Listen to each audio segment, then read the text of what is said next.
Assalamualaikum warahmatullahi wabarakatuh. Berjumpa kembali di channel Naufal HD. Pada kesempatan video kali ini kami akan melanjutkan kisah Nabi Nuh alaihi salam mengenai peristiwa banjir pada masa Nabi Nuh alaihi salam. Namun sebelum itu jangan lupa subscribe, like dan nyalakan lonceng notifikasinya agar tidak ketinggalan video baru dari kami. Terima kasih.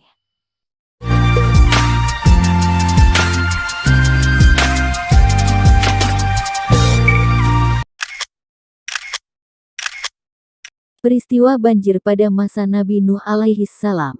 Ketika Nabi Nuh alaihi salam sudah diangkat menjadi nabi oleh Allah Subhanahu wa Ta'ala, maka beliau berkewajiban risalah tauhid kepada kaumnya, yaitu kaum Kanan. Namun, risalah tauhid oleh kaumnya, terutama kaum pembesar dan bangsawan yang tidak ingin kedudukan mereka sama dengan kasta yang rendah, karena mayoritas pengikut Nabi Nuh alaihi salam adalah orang-orang yang berkasta bawah. Bahkan mereka semua beradu argumentasi dengan Nabi Nuh alaihi salam dan sampai akhirnya mereka tetap tidak mau menerima risalah tauhid yang disampaikan oleh Nabi Nuh alaihi salam. Bahkan mereka sampai berani menantang Nabi Nuh alaihi salam untuk memohon kepada Tuhannya azab dan siksaan kalau memang yang disampaikan oleh Nabi Nuh alaihi salam itu dan Nabi Nuh alaihi salam adalah benar-benar nabi yang diutus untuk mereka. Dan yang termasuk tidak percaya akan kenabian Nabi Nuh alaihi salam adalah istri beliau dan putranya yang bernama Kanan. Akibat dari kerasnya mereka menentang dakwah Nabi Nuh alaihi salam dan bahkan menantang Allah Subhanahu wa Ta'ala untuk menurunkan azabnya, maka Nabi Nuh alaihi salam memohon kepada Allah Subhanahu wa Ta'ala untuk menurunkan siksaan yang amat pedih sebagaimana yang mereka minta. Akhirnya Allah Subhanahu wa Ta'ala memerintahkan Nabi Nuh alaihi salam untuk membuat kapal. Nabi Nuh alaihi salam melaksanakan perintah Allah Subhanahu wa Ta'ala untuk membuat kapal, tapi aktivitas Nabi Nuh alaihi salam diejek oleh kaum karena pada waktu pembuatan itu terjadi pada musim kemarau, sehingga kaumnya menghina Nabi Nuh alaihi salam dengan mengatakan kalau Nabi Nuh alaihi salam sudah gila. Tetapi Nabi Nuh alaihi salam dan pengikut terus menyelesaikan pembuatan kapal tersebut sampai rampung. Walaupun Nabi Nuh alaihi salam telah dihina oleh kaumnya sedemikian rupa, tapi Nabi Nuh alaihi salam masih memperingatkan mereka akan azab Allah Subhanahu wa Ta'ala yang berupa banjir besar agar mereka segera beriman kepada Allah Subhanahu wa Ta'ala. Tapi ajakan tersebut tetap tidak diterima oleh kaumnya. Akhirnya, setelah selesai pembuatan kapal, Nabi Nuh alaihi salam memerintahkan pengikutnya untuk menaiki kapal dengan berpasang-pasangan, termasuk di dalamnya binatang. Setelah seluruh pengikutnya sudah berada di kapal, Nabi Nuh alaihi salam berdoa kepada Allah Subhanahu wa Ta'ala. Maka saat itu terjadi hal yang aneh. Musim kemarau yang begitu mendadak berubah menjadi suasana seperti musim hujan, yang ditandai dengan suasana langit gelap mendung dan awan yang begitu pekat. Dan tak lama kemudian, hujan pun dengan topan yang begitu dahsyat sehingga air laut dengan gelombang yang sangat tinggi menghantam daratan disertai dengan gelegar yang memekakkan telinga, diiringi dengan keluarnya air dari bumi. Sehingga suasana hari itu betul-betul mencekam. Namun, tak berapa kemudian, air sudah naik dan semakin tinggi sehingga menutupi rumah dan bangunan lainnya.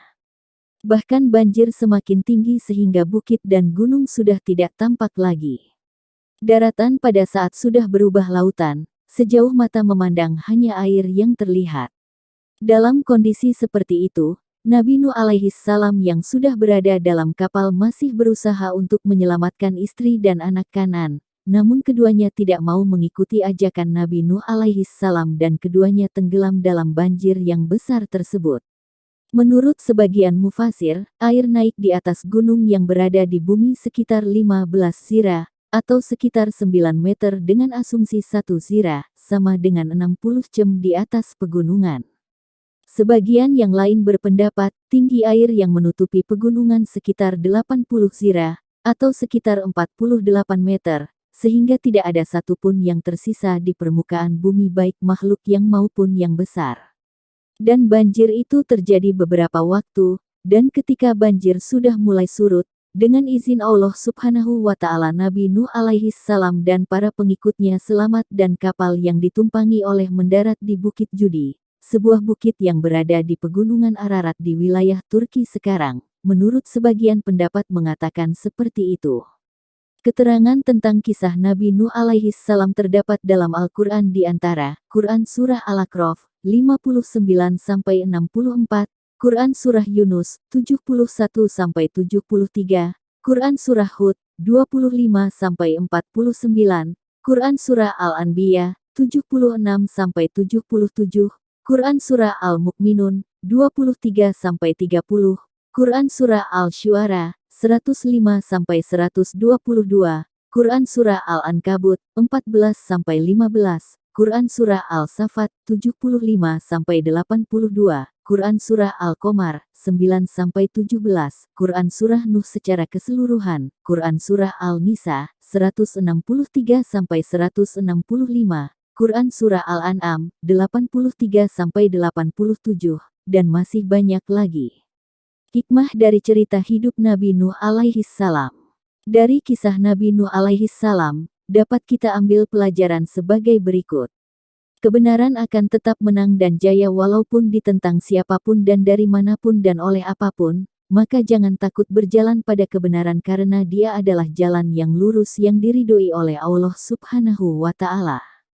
Siapapun yang menentang kebenaran yang datang dari Allah Subhanahu wa Ta'ala, pada akhirnya akan binasa dan hancur, karena Allah Subhanahu wa Ta'ala sendiri yang akan membela dan menolong kebenaran yang telah diturunkannya dengan jalannya sendiri. Kita harus tetap mengajak orang lain dalam kebaikan sesulit apapun jalan untuk ke sana karena memang kebaikan memang harus diserukan sesuai dengan kemampuan kita walaupun banyak yang menentangnya. Menurut Ibnu Abbas radhiyallahu anhu, ada sekitar 80 pasangan yang berada dalam kapal Nabi Nuh alaihi salam, sedang menurut Ubay bin Ka'ab, ada sekitar 72 pasangan. Lihat Qasas Al-Anbiya. Terima kasih sudah menonton video ini. Semoga bermanfaat. Wassalamualaikum warahmatullahi wabarakatuh.